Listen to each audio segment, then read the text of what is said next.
almost like a marriage that is made in heaven, where the parties, grassroots, and the rank and file have come to the realization that this whole age-old conversation about the sole aim of every political party would mean that that political party should win elections.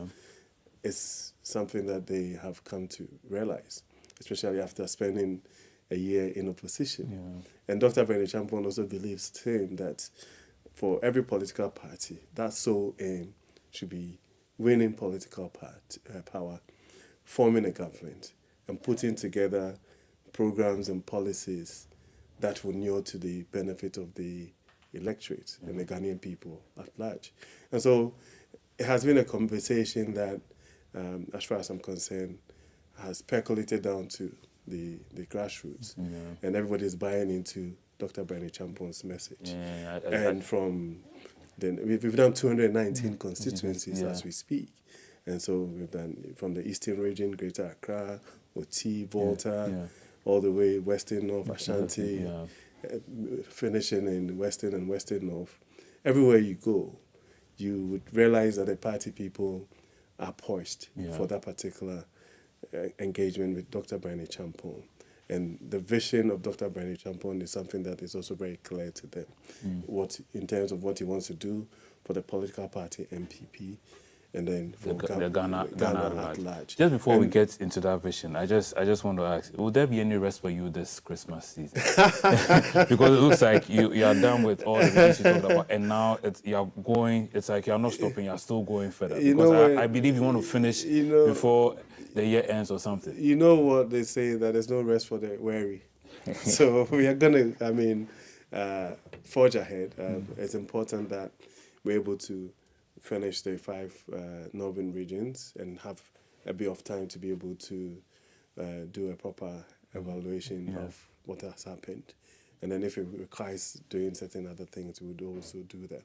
And you also have to appreciate the fact that the NPP itself as a political party gave us a period of 6 months to campaign. And even for that particular 6 months, there was a month that was hyped off for so many reasons. And so you can say that we've only had the last 3 or 4 months to go around the country to basically sell our message to the party people. So, of course, it means that Christmas, like Fidel Castro did some years ago, will probably have to be postponed. But I think it's for it's a good cause. A good cause. And then we would also forge ahead and make sure that the campaign comes to its logical conclusion, and then we can now do our. So if you look at the timeline, so basically by early January you are done with the 5 northern regions. We will be done.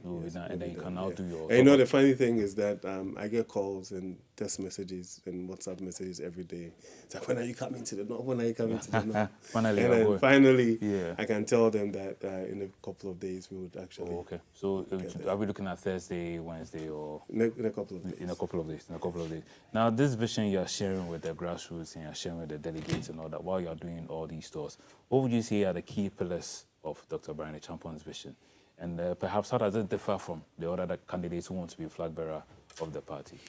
Well, I mean, I think it's in 2 broad streams. You have the conversation that you, of course, have with the party delegates.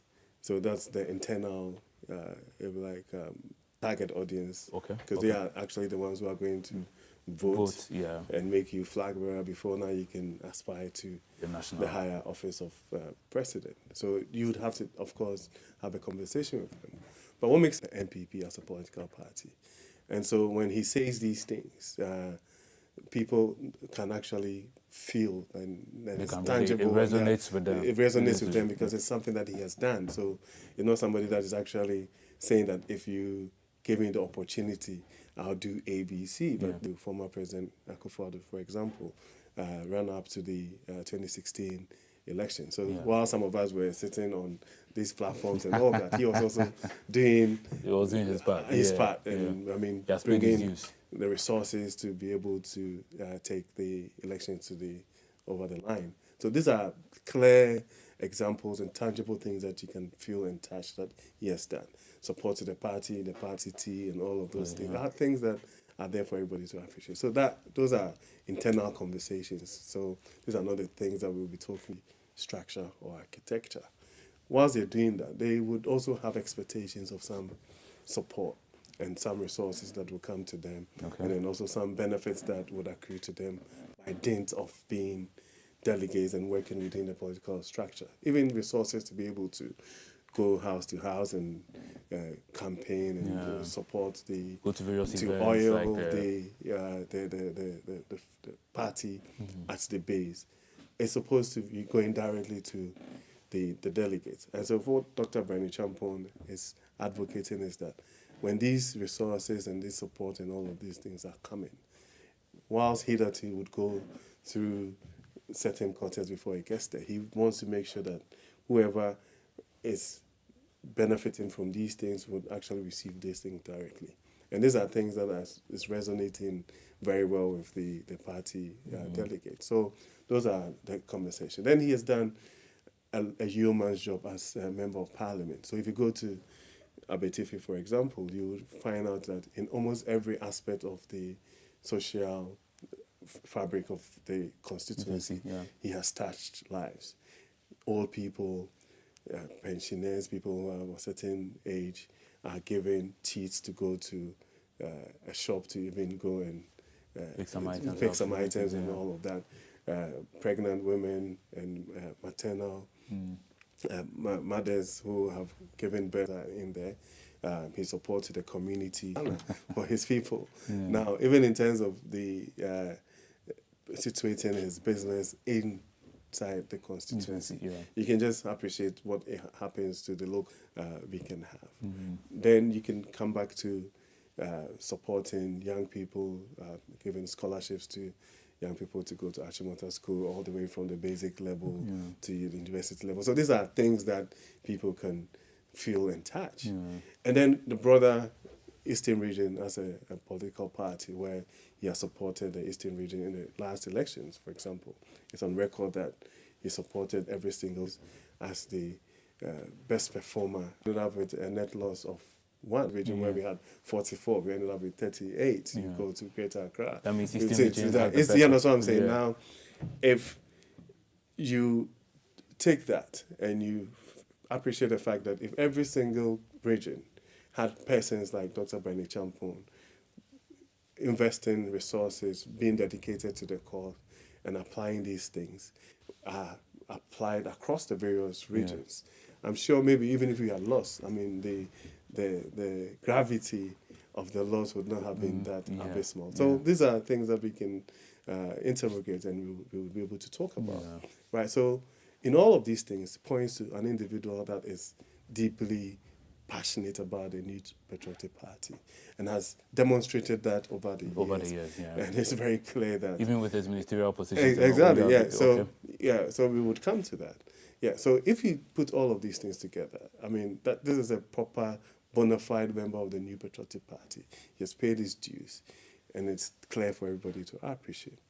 Even in the 2024 elections, apart from what he did in the Eastern region, support to the then candidate, Dr. Mahmoud Bawumia, His Excellency, is there. And he has said it it's on record. And nobody has actually come out to deny the fact that you can testify to that. Yes, would you say that's what sets him apart from the rest of the candidates? No, I feel that we have a unique opportunity to present a candidate to the Ghanaian people that straddles both the academia, public service, and then the private sector, business acumen, and then even you move on from technology and somebody who has experience in terms of building huge infrastructure. If you go to Rock City, it's the largest single hotel in Africa, but that is apart from all the other things that he's doing in other regions. You go to his constituency, he's building an airport that has the longest runway in the world.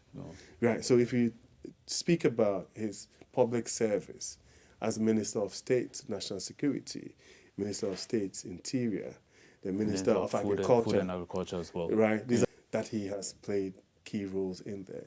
Then you juxtapose that with the private sector acumen that he has and building the largest IT software development company in the country. That, I mean, some of the software in all of those things. So even when it comes to his IT infrastructure, yes. It's like, so it's a well-rounded. Yeah, so yes, and I mean, there are 1.2 million transactions are done with his software every day. If you go across the sub-region, you're talking about 8 million transactions.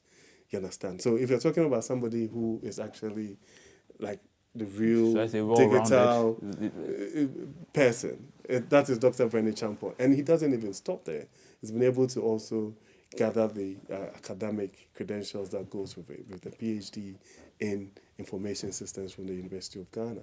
Right. So this is somebody who gets it, appreciates it, is able to build solutions that would benefit the ordinary people. And young people are working in these industries. You go into the real estate sector, his company is probably arguably one or two or three biggest companies in the country. So you go into the hospitality industry, like I mentioned, Rock City. So apart from Rock City in Kwewu, you're talking about his investments across the country in the Eastern region, in Akosomo, in Adan, in Kumasi, in Takrade, in Abure. All of these things shows that he's somebody that is also clear in his mind exactly what he wants to do when it comes to development of this country. And speaking about development, the development in freedom policy, how would that shape the Ghana's economic landscape and perhaps reduce poverty? Yeah, exactly. So, I mean, Dr. Bryan Acheampong's vision has been split into national security and food security. So in terms of national security, of course, you know his background. So he's talking about putting systems and mechanisms in place to make the Ghanaian people safe. You know, we live in a sub-region that is, I mean, at best can be said to be very turbulent. Right. So you never know what's going to happen. Yeah, exactly. And then even for internal challenges with some tribal conflicts here and there, and all of those things require somebody who understands and gets it. I mean, somebody will ask, so what are some of the things that you did? I mean, if you come to the Greater Accra, for example, there's a CCTV network that was done across the country, was something that was actually superintended by him. Recently, you remember all the way to Ashaiman and everything. I think the gold exactly. So these are systems that have been put in place by somebody who has an IT technology background with also it's like that security background. Exactly, right. So just one example, but put systems in place, make sure that our security agencies are well resourced and they have the right capacity. Again, making sure that we are using our resources, using irrigation systems. And I'll come to even the conversation around irrigation systems. Since independence, irrigation sector surpasses everyone. He has single largest investment in irrigation systems as the Minister of Agriculture. I mean, I'm sure you will do your research, right? And so that points clearly to somebody that has an appreciation of what needs to be done. Because if you want to improve and increase your yield and productivity and all of that, then you use imports of food from elsewhere. Now, what is interesting is that in the last and then the most interesting thing is that nobody is actually pointing to how that happened. It's happened because at the 18 months, almost 24 months to the last election, it was Dr. Bryan Acheampong as the Minister of Agriculture. And those investments and those interventions is PFJ2, Planting for Food and Jobs, 2, are all the interventions that have stopped there, making sure that we have the right storage facilities, we are activating the entire value chain so that we can add value and then export and all of that. Farmers get what they deserve and all. Now, dovetailing into why, for example, he would even conceptualize building an airport in Kwewu. And then when you speak to him, it's like, you know, the Afram Plains area where it's supposed to be like the breadbasket of the country. You have that. Exactly. So, I mean, his vision is that if you develop an airport around that enclave, imagine that the produce within that area within 6-7 hours, will be sitting on the shelves in Waitrose, in Sainsbury's, in Tesco's, and other parts of Europe. In 9 hours, you'd be in the Americas. You understand? So that is the vision, the broad vision that even goes into make tea to run a country like Ghana. That means with the you resources in terms believe of he will do more. Exactly. I mean, huge infrastructure ideas and how to use those railways and all of that. And when somebody says that, how would he do it? If you go to Rock City, you'll be amazed as to the sheer amount of work that is going on there, even using its own private resources. Yeah. And so in terms of the vision of making sure that as a country, we improve our infrastructure, we build huge infrastructure that would also be able to that. I mean, we are well noted for. Yeah. That is exactly what Dr. Bryan Acheampong's vision is. But, you know, when it comes to the food glut you mentioned earlier, you know, as a former Minister for Agriculture, for instance, sometimes we also complain about scarcity. Does he have any long-term plans as to how best we can address this? Yeah, that's what I'm saying. That so in terms of entire value chain, you know, so in agribusiness, we call it from farm to fork. Okay. Right. Okay. Which means that you're putting systems in place to ensure that, apart from the agronomy aspect of it, there's storage, there's adding value addition, there's marketing, and all of that, labeling and packaging, okay. and all that across. All that. Yeah, Okay. to be able to. So if you're able to do that, what it means is that apart from what is consumed locally, you're creating products that will now be exported into the sub-region and then beyond. And so that is the vision. Now, what it does is that it's providing jobs across the entire value chain. So it's not just encouraging people to be farmers, Okay. but then, I mean, now you need people, you need technology. Then, of course, you come into issues with transportation, building the infrastructure so that you'll be able to cut the produce from one end to the other. And if it's going to factories, it's going to your ports, it's going outside. That's where the airports and the rest comes in. Exactly, yeah. And so it requires an individual that will be able to conceptualize all of these things. And the vision connects all these together. Connects all that together. So, you know... So like we've spoken about infrastructure, talking about the agriculture, talking about the security. So these are the broad main... But Eric, I wanted us to touch on the security bit before we move on to how he wants to partner with the private sector to transform Ghana and everything. Is the fact that a lot of people are scared, especially when you talked about food security, the fact that Galamsey seems to be destroying our arable lands. For Dr. Bryan Acheampong, does he proffer any solutions as to how best we can deal with this? He's on record to have suggested that there has to be a 90-day ban on all kinds of mining activities. Okay. And so that you reset.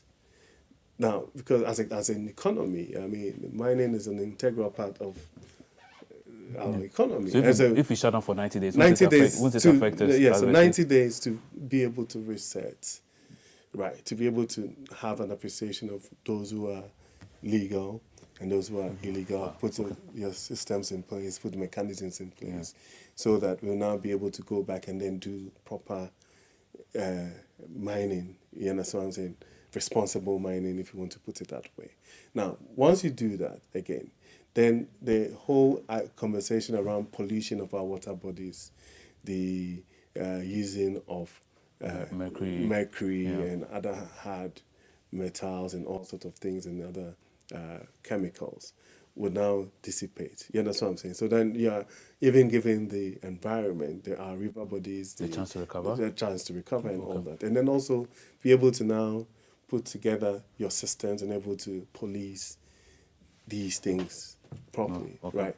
Now, you know, there's an account saying that the engineer, I don't know if I'm saying it correctly, but you can't be trying to take it off you, right? So what the wisdom behind that is that once you're able to do that, then those who are legal can go back, and then you've already put in either obstacles and whatever, so that illegal people don't have forestall those illegal activities that are going on, right? And then even the broader vision again is applying technology.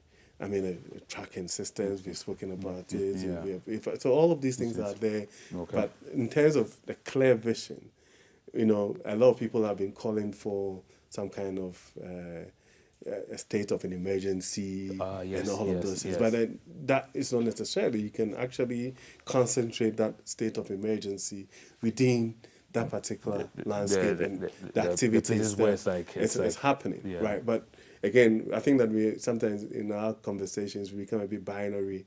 In that when you say a state of emergency, it means that like it's an absolute cessation of all sorts of activities around an area and all of that. But I think that what his vision is to be able to hone down directly to those activities and put a stop to them. Okay. Now, that apart from that has also national security implications. I mean, in the last few weeks, you've had incidents of people preventing even the NIMOs that have been created to fight this thing and all of that. And then the other thing is that how do you allow the excavators, for example, to go into the forest, the mercury to be like input. You understand? Driving up from the port. Yes, you understand. Okay. Yes, Okay. People importing mercury into our systems, porous border, there are like so many security leakages and lapses and all of that. Yeah. Now, when all of these things happens, then now you put together a system to go and fight it. When you can actually truncate, you can seize these things from the points of entry. You know what I'm saying? So those are the conversations that he's had and what he believes that should be there. And he has because earlier from when you mentioned his entrepreneurial skills, and especially the kind of investments he's done privately, you realize he's somebody. That's why the fact that he's been in government, he's still in government. It's like he still has a way of partnering with the private sector. Does he believe it's also an engine for growth when it comes to the economy? I mean, of course. I mean, I think that you'd have to situate it from where he is even emerged from. Where, I mean, I've spoken about his investment in the IT sector, is in the hospitality engines on areas where we'll be able to advance the development of this country, right? So, as president of this country, I believe strongly that his commitment to the private sector will be there. Now, what is interesting is that, even within the MPP as a political party, in the last primary, there was a conversation about a technocrat and an academic and then a businessman. Now, what Dr. Bryan Acheampong brings is somebody that straddles both the world of academia, right? The world of public service, the world of business and entrepreneurship, and also has the passion and the drive and the youthfulness to also go with it. So, exactly. That's the youth of this country, a 53-year-old Ghanaian that has been able to excel in the areas of academia, in the areas of business, in the area of public service, and now is actually presenting himself to lead this country. It's something that we should be proud of. And I believe that quite apart from the politics and, I mean, of course, what people would say, believe that we've got a country that it is possible for a Ghanaian to be able to annex all of these things and also present themselves. It is that it takes to be able to lead this country and present a vision that is not just mere talk or dreaming through, but people that people can feel and touch and it's tangible based on his experiences across. So let's talk about the healthcare sector. What would you say are Dr. Bryan Acheampong's plans to improve the healthcare system and perhaps how people can get access to quality healthcare? Of course, I mean, I can use his current his commission is across. So that shows clearly an individual that is minded by the importance of having a healthy nation and supporting people who work within that particular sector. So he has what they call the Bryan Acheampong Foundation that has focus on agriculture, on health, and education. You understand? Even within his catchment area. Right. So in terms of the details of a broad healthcare policy and all of that, of course, I think we don't want to put the cat before the horse. But that should clearly tell you that this is somebody that is minded by that. But at any point where he starts on perhaps the cost, people feel perhaps the cost of getting medical care is too expensive. Maybe the insurance is not. You would be able to talk about in terms of support to people when it comes to that space. But of course, his vision will be able to share. But I just gave you an example, snippets of what he has been doing. What he has been doing so far. That's right. Yeah. I know we don't want to put the cart before the horse and everything, but what would you, if you give us, give us a glimpse of what Dr. Bryan Acheampong is thinking when it comes to people? Is an advocate for fairness and transparency. So in terms of even putting public policy together to make sure that our friends who are and family who are vulnerable, who are disabled and all that will not be actually marginalized and all or marginalized when it comes to making these things. Like, for example, I'll go back to his constituency whereby the older folk, people over a certain age, are given an opportunity to women who have taken seed, giving birth, and whilst they're going through their pregnancy in his constituency. So everybody living in his constituency who becomes a mother benefits from Dr. Bryan Acheampong. You understand what I'm saying? That's not to say that. But that's what I'm saying, that it points to an individual who can point to these things as tangible things that he has done thus far. But I give you the broader vision that he holds for this country. So when it comes to issues of corruption, it's like even the OSP case is still in the trends. The fact that the president himself says the office should stay, he has appealed to the majority leader, majority chief whip, that the OSP needs to stay for some time. They are still considering what he says. So when it comes to those kind of issues, corruption and then perhaps accountability, what would you say is Dr. Bryan's vision for that? Well, I mean, I believe that if you're able to deploy technology, in even when it comes to issues like procurement, putting systems in place to support the public sector, and making sure that there's transparency in the way we deal with procurements and all of those things. Like that kind of transparency, That kind of transparency, and putting systems and mechanisms in place, in itself will reduce these cases of corruption or these administrative lapses that happen within that space. And there's an individual that has shown clearly and demonstrated that he has a capacity, even in the private sector, to put together a system that is even used to pay our public sector workers and all sorts of things. I mean, so again, it points to having a certain idea of what it needs to be done to be able to forestall. For example, I mean, we have a system called the gift mix that is a technological system that the government has actually invested in that nobody seems to use or use properly. It's activated. So in terms of that, that's clearly what it is that he wants to do. Then Dr. Bryan Acheampong is also noted to be a disciplinarian, right? And even within the New Patriotic Party has clearly stated that he would instill discipline, right? So if you have an individual that has that kind of track record and you happen to be a minister of state or an appointee, you have to be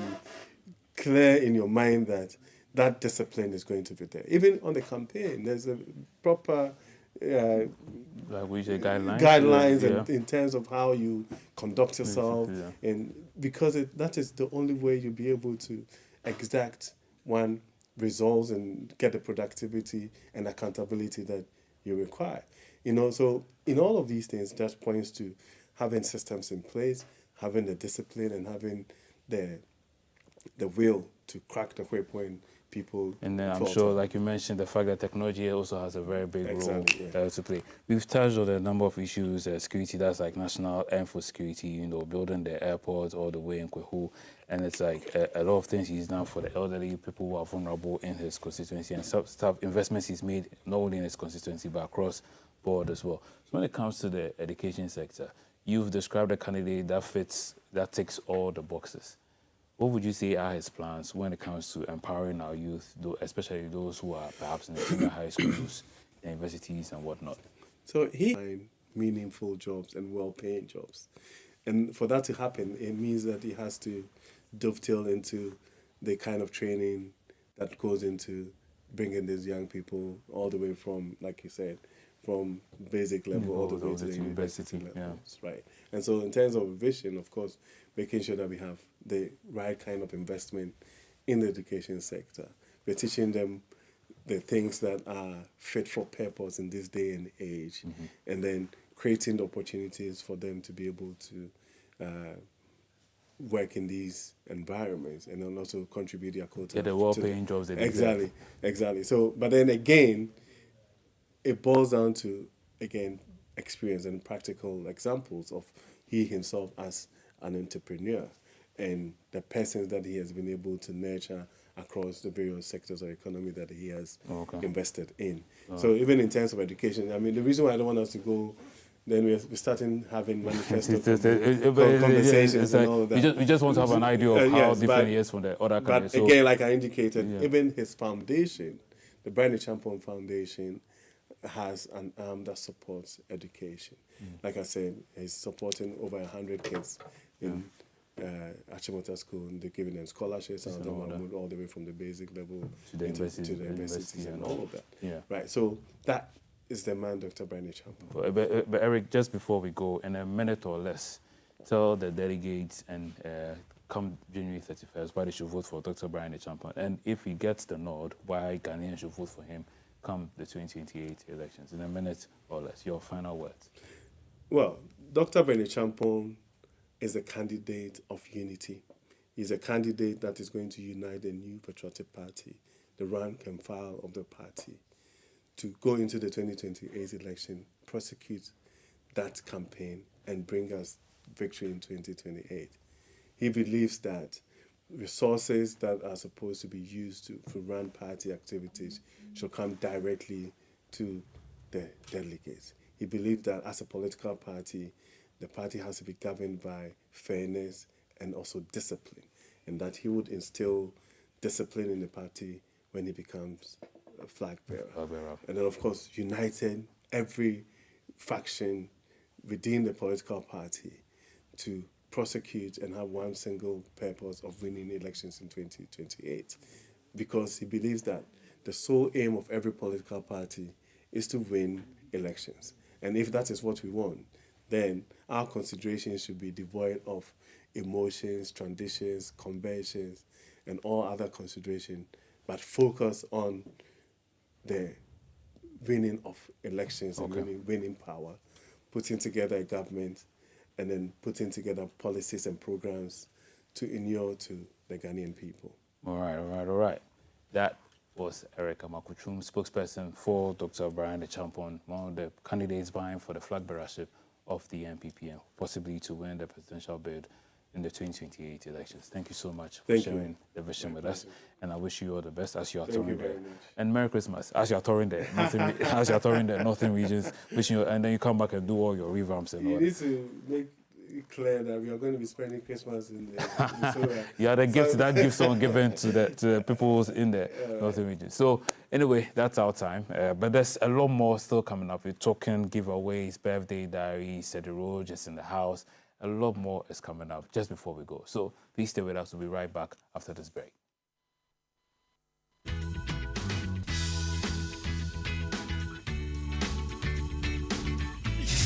The heat, the energy, the heartbeat of the city pounds and one destination only. The Accra Sports Stadium.